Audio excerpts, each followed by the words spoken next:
ఈ 100 రోజుల్లో ప్రజలందరూ కూడా ఏం గమనిస్తూ ఉన్నారంటే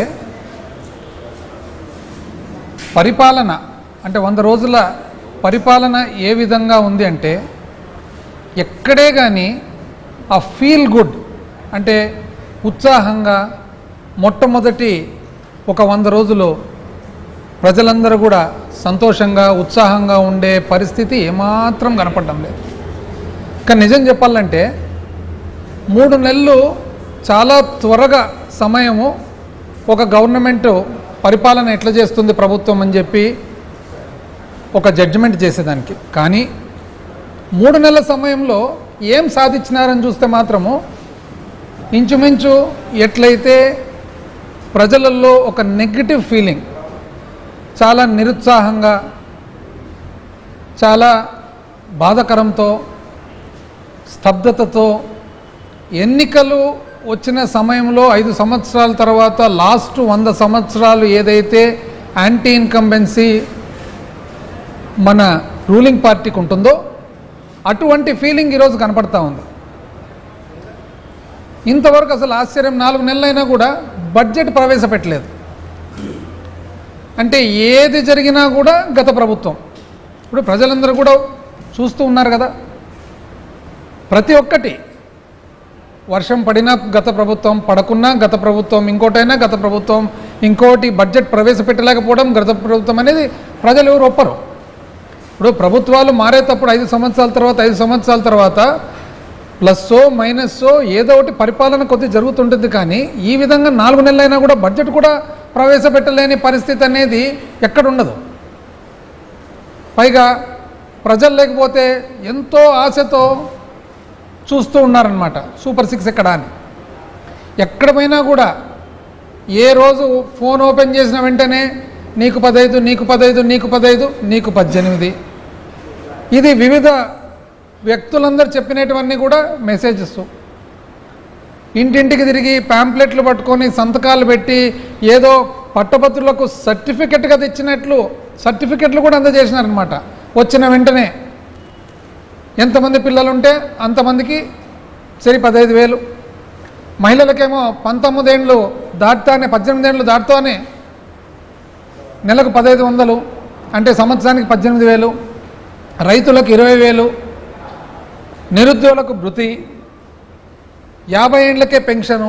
పాపం పల్లెటూళ్ళల్లో దాని తర్వాత టౌన్స్లో చూసినట్లయితే 50 సంవత్సరాలు అయింది ఇంకా పెన్షన్ ఎక్కడ అని చెప్పి వేచి చూస్తూ ఉన్నారు. ఎందుకంటే చెప్పడం కూడా ఎంత ఫోర్స్తో చెప్పడం జరిగిందంటే తెలుగుదేశం పార్టీ ప్రమాణ స్వీకారం చేయడం తొలి సంతకాలు సూపర్ 6 అని, మొట్టమొదటి సంతకాలే సూపర్ 6 వస్తాయని ప్రజలు కూడా అంత అన్వేషణతో ఆశతో పాపము వాళ్ళు వెయిట్ చేస్తూ ఉన్నారనమాట.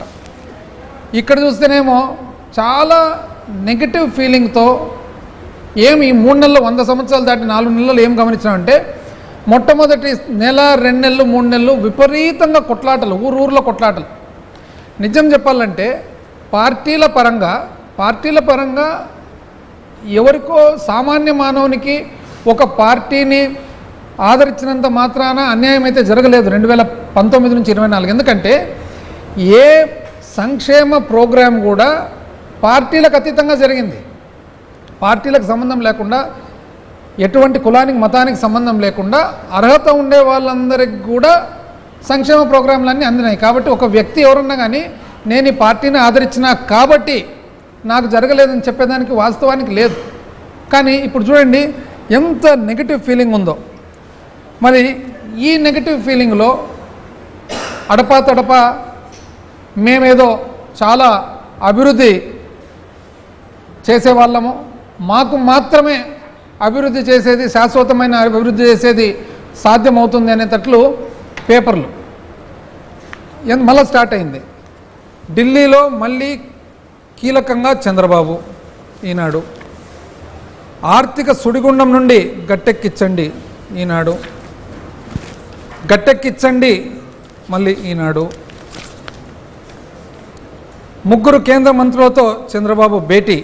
రాష్ట్ర పునర్నిర్మాణమే లక్ష్యం ఈనాడు. ఫలించిన చంద్రబాబు కృషి ఈనాడు. నవంబర్ నుంచి పోలవరం పనులు, అందుకు అవసరమైన నిధులు ఇవ్వండి. కొత్త డయాఫ్రామ్ వాల్ను ఖరారు చేయండి. కేంద్ర జలశక్తి మంత్రి సిఆర్ పాటిల్కు ముఖ్యమంత్రి చంద్రబాబు వినతి. పోలవరం పనులు అంటే ఎవరన్నా చూసినట్లయితే అసలు పాత సిస్టమ్ మాదిరే. అంటే చంద్రబాబు నాయుడు గారు ఇక్కడ బయలుదేరడం నుంచి పోతూ ఉన్నాడు, పోబోతూ ఉన్నాడు, ఢిల్లీలో ల్యాండ్ అయ్యాడు, వీళ్ళని కలుస్తున్నాడు, కలవబోతున్నాడు. అంటే ఇవన్నీ కూడా ఏదో శాశ్వతమైన కార్యక్రమాలన్నీ కూడా వాళ్ళకు మాత్రమే సాధ్యమవుతుంది అన్నట్లు ఒక సృష్టి. చూడండి, ఆంధ్రజ్యోతి ఆదుకోండి, 5 ఏళ్లలో ఏపీ అస్తవ్యస్తం, రాష్ట్రంలో ఆర్థిక సంక్షోభం,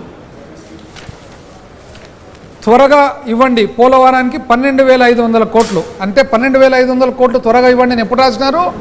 27 జూలై 27. దాని తర్వాత ఆగస్టు 17 పోలవరానికి త్వరగా నిధులు ఇవ్వండి, ఆలస్యమైతే మరో సీజన్ కోల్పోతాం, ఢిల్లీలో జలశక్తి మంత్రికి చంద్రబాబు వినతి. పోలవరానికి త్వరగా నిధులు ఇవ్వండి, ఆంధ్రజ్యోతి. మీదే బాధ్యత, రాష్ట్రంలో ఎయిర్పోర్ట్లను విస్తరిస్తాము. ఇది అంటే ఆంధ్రజ్యోతి. ఏ విధంగా పోలవరము యాక్చువల్గా ఇప్పుడే అసలు నిర్మాణం జరుగుతుందనేటట్లు ఒక సృష్టి, ప్రజలకు మెసేజ్. వాస్తవాలు ఏమనేది ఈరోజు నేను తెలియజేయాలనుకున్నాను ప్రజలందరికీ కూడా మీ ద్వారా. ఎందుకంటే ఎన్నో విషయాలలో వైఎస్ఆర్ కాంగ్రెస్ పార్టీ ప్రభుత్వము జగన్మోహన్ రెడ్డి గారి నాయకత్వంలో శాశ్వత అభివృద్ధి కార్యక్రమాలు సాధించడం జరిగింది. దురదృష్టానికి ఆ ప్రోగ్రాంలనంతా, ఆ సాధననంతా కూడా ప్రజలకు వాస్తవంగా ఫ్యాక్చువల్గా చేర్పించేదానికి మీడియా అంటూ వితౌట్ ఎనీ పార్షియాలిటీ ఒకవేళ చూపించింటే చాలా చక్కగా జరిగేది. ఎందుకంటే ప్రజలందరికీ కూడా ఏం జరిగింది అని తెలిసేది. ఇప్పుడు ఉదాహరణకు నేను చెప్తాను. అప్పు, మంగళవారం అప్పు, ఈ నెల అప్పు, ఆ నెల అప్పు, రాష్ట్రం అప్పు, శ్రీలంక కాబోతుంది. ఇప్పుడు ఎక్కడండి 4 నెలలు అయింది కదా. 4 నెలల్లో మరి 11 జూను 2,000 కోట్లు అప్పు చేయడం జరిగింది. ఎక్కడన్నా అసలు చూసినామండి పేపర్లలో? అదేవిధంగా 2 జూలై ఎప్పుడు లేని విధంగా చరిత్రలో 2 సార్లు 5,000 కోట్లు అప్పు చేయడము. అందులో 2 జూలై ఒక్కసారి 5,000 కోట్ల అప్పు, జూలై 16వ తేదీ 2,000 కోట్ల అప్పు, జూలై 30వ తేదీ 3,000 కోట్ల అప్పు, ఆగస్టు 27వ తేదీ 3,000 కోట్ల అప్పు, మరి సెప్టెంబర్ 3వ తేదీ 4,000 కోట్ల అప్పు. ఎందుకండి? ఇంతకుముందు ఎంతో చాలా అసలు కన్సర్న్తో రాష్ట్రం ఏం కాబోతుంది అని చెప్పి కొన్ని మీడియాస్ రాసేవాళ్ళు అనమాట. అప్పు ఎందుకు అసలు ఇప్పుడు అప్పే కనపడడం లేదు? నిజం చెప్పాలంటే ఏ మాట కామాట కనాలంటే అప్పటికే ఒకటే మాదిరి రాత, ఇప్పటికి ఒకటే మాదిరి రాత అంటే ఉన్నాయి చూడండి. ప్రజాశక్తి, విశాలాంధ్ర ఉదాహరణకు ప్రజాశక్తి 31 జూలై 12,000 కోట్లకు చేరిన అప్పు. ప్రజాశక్తి 31 జూలై మరో 4 నెలలకు 1,30,000 కోట్ల ఓటన్ అకౌంట్ బడ్జెట్పై ఆర్డినెన్సు. ఈ ఏడాదికి ఇంతే. అంటే ఇది ఒక ఫ్యాక్చువల్ నార్మల్ రిపోర్టింగ్. ఆ రోజు అదే, ఈరోజు అదే. రాష్ట్ర అప్పు 4,85,490 కోట్లు. ప్రజాశక్తి జూలై 23. అంటే జూలై 23లో ప్రజాశక్తికి తెలిసిన ఇన్ఫర్మేషన్ ప్రకారము రాష్ట్ర అప్పు 4,85,490. కానీ రాష్ట్ర ప్రభుత్వం మాత్రం 14 లక్షల కోట్ల అప్పు అంటారు. ఎక్కడ 14 లక్షలు, ఎక్కడ 4,85,000 కోట్లు. అదేవిధంగా మరి 24 ఆగస్టు మరో 3,000 కోట్ల రుణానికి ఇండెంటు ప్రజాశక్తి. ఇది కరెక్టు రిపోర్టింగు.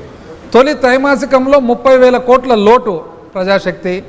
అమరావతిలో ప్రపంచ బ్యాంకు బృందం అప్పు కోసము. ఓటన్ అకౌంట్కు గెజెట్ జారీ ప్రజాశక్తి. ఖజానా ఖాళీగా కనిపిస్తుంది, హామీలేమో ఇచ్చాను చంద్రబాబు నాయుడు గారు ప్రజాశక్తి.